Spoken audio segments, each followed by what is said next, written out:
குர்ஆன்களிலும் ஹதீஸ்களிலும் அடங்கி இருந்தாலும் கூட உலமாக்கள் என்கின்ற தலைப்பு இருக்கிற காரணத்தினால் அதை ஒட்டி நாம் பேச வேண்டியது இருக்கிறது.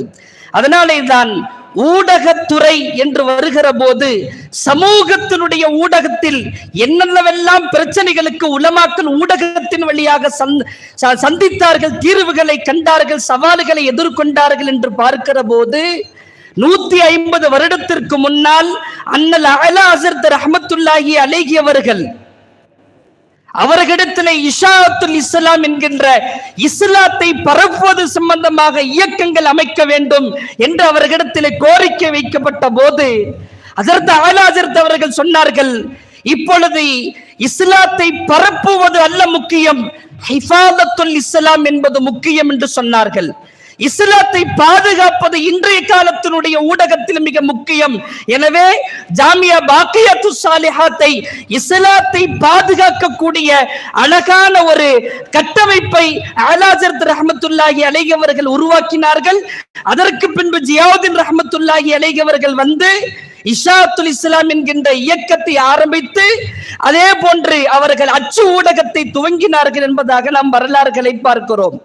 அதே போன்று அன்றைய காலகட்டத்திலே உலமாக்கள் சந்தித்த மிகப்பெரிய சவால்களில் ஒன்று என்ன தெரியுமா?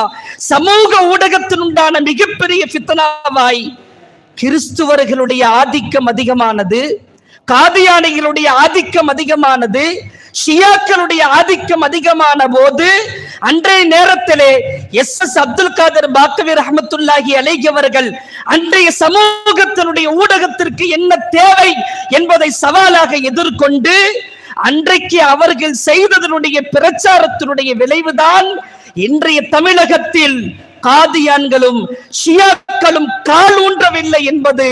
இவைகளெல்லாம் உலமாக்கள் சந்தித்த சவால்கள், அவர்கள் கண்ட தீர்வுகள் என்பதை புரிந்து கொள்ள வேண்டும். 1951-52 கண்ணதாசன் ராமாயணத்திற்கு விரிவுரை எழுதினார், பைபிளுக்கு விரிவுரை எழுதினார், திருக்குர்ஆனுக்கும் விரிவுரை எழுத வேண்டும் என்பதற்காக வேண்டி அவர் முனைப்பு காட்டிய போது உலமாக்கள் எல்லாம் வெகுண்டு எழுந்தார்கள். திருக்குர்ஆனுக்கு விரிவுரை எழுதுவதற்கு ஒரு தகுதி இருக்கிறது. ஒன்று முஸ்லிமாய் இருக்க வேண்டும், அல்லது நீ ஆலிமாய் இருக்க வேண்டும். ஆலிம் மட்டும் பத்தாது, அரபியில் பாண்டித்துவம் வேண்டும். எதுவுமே இல்லாத நீ திருக்குர்ஆனுக்கு விரிவுரை எழுதுவதற்கு எந்த தகுதியும் கிடையாது என்று அந்த சமூகத்தினுடைய ஊடகத்தினுடைய சவால்களை உலமாக்கள் எதிர்கொண்டார்கள் என்பதாக நாம் வரலாறுகளிலே பார்க்கிறோம்.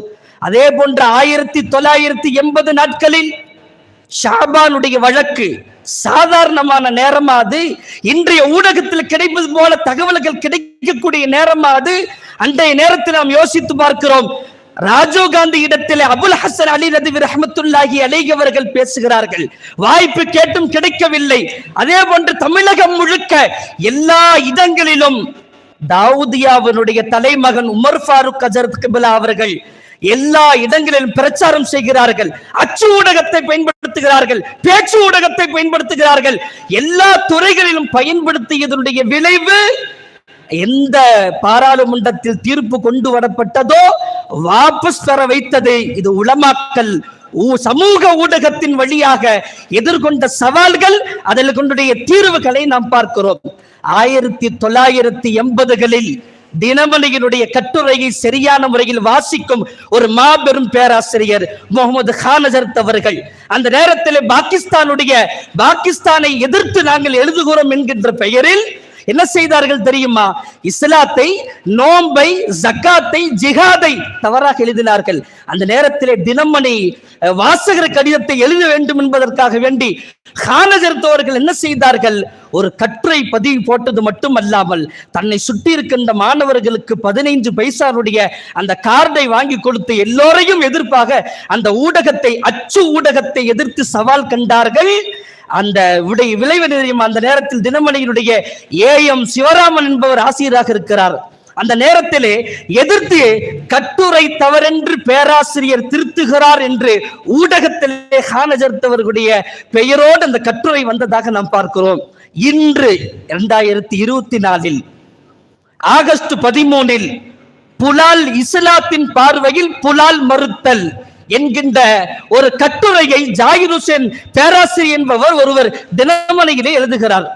இதனை தவறு என்று திருத்துவதற்கு நமது நடுவர் பெருமக்களில் ஒருவர் மிக அற்புதமான முறையில் பதில் கொடுக்கிறார்கள்.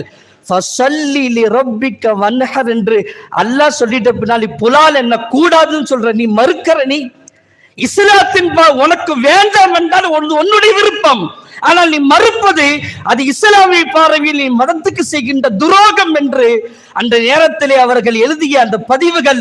இது ஊடகத்தின் வழியாக சவால்களை, தீர்வுகளை நமது உலமாக்கள் கண்டது என்பதை பார்க்கிறோம். சத்தியத்தை, அசத்தியத்தை, சத்தியத்தை சொல்கிறோம் என்கின்ற பேர் வழிகள் ஊடகத்தின் வழியாக அசத்தியத்தை சொல்கிறார்கள், அசத்தியத்தில் இருந்து சத்தியத்தை சொல்கிறார்கள். இது பாசிசமும் வஹாபிசமும் ஊடகத்தின் வழியாக நிறைய விளையாட்டுகளை விளையாண்டு கொண்டிருக்கிறார்கள். பாசிசத்தை பார்க்கிறோம். அண்மையில் எடுக்கப்பட்ட ஆய்வின் பிரகாரம் 10,000-க்கும் அதிகமான இஸ்லாத்திற்கு எதிரான கருத்துக்களை ஊடகத்தின் வழியாக பாசிசவாதிகள் இயக்கி கொண்டிருக்கிறார்கள் என்கின்ற தகவல்கள் ஆச்சரியமானது.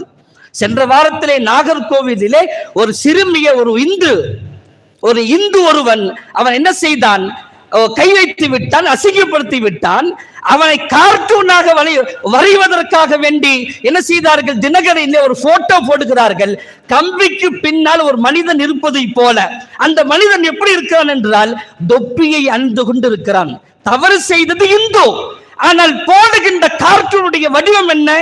இவைகளெல்லாம் இன்றைய காலத்திலே பாசிசவாதிகள் இஸ்லாத்திற்கு எதிராக, முஸ்லிம்களுக்கு எதிராக செய்கின்ற இது சதித்திட்டங்கள். இவைகளெல்லாம் நமக்கான சவால்கள். இதிலே உலமாக்கள் எந்த அளவுக்கு நாம் பங்கு கொடுக்கிறோம் என்பதை பார்க்க வேண்டும். அதனாலே தான் ஒரு முத்தலாக்குடைய பிரச்சனை. ஊடகம் எதை தேடுகிறது தெரியுமா?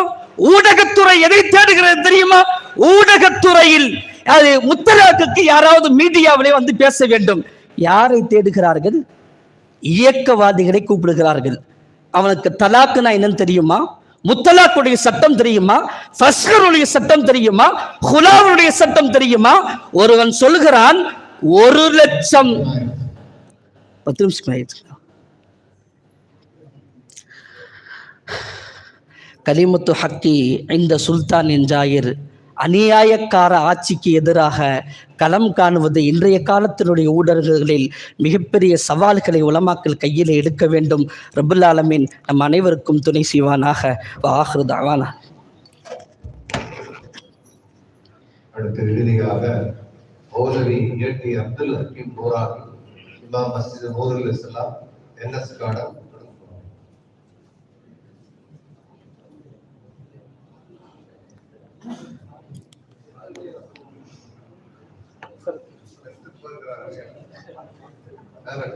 போயிருக்கிறாரா? Abdul Hakeem Noorani, NS garden. மேல டெஸ்ட் இதுல இருக்கிறாங்க.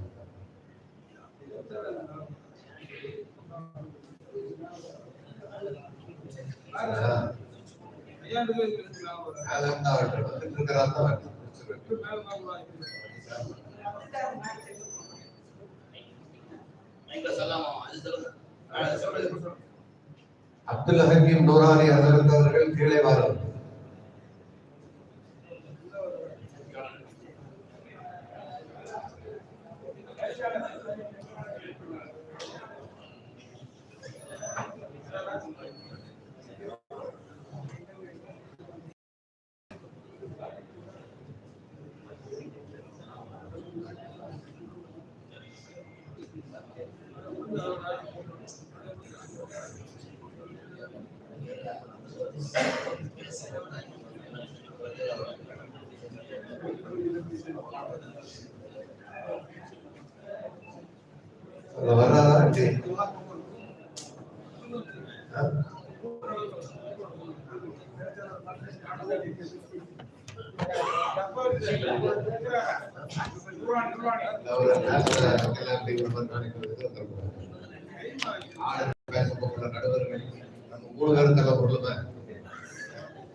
இருக்காரா இல்லையா? கூப்பிட்டீங்களா? போன் நம்பர் இருக்குல்ல.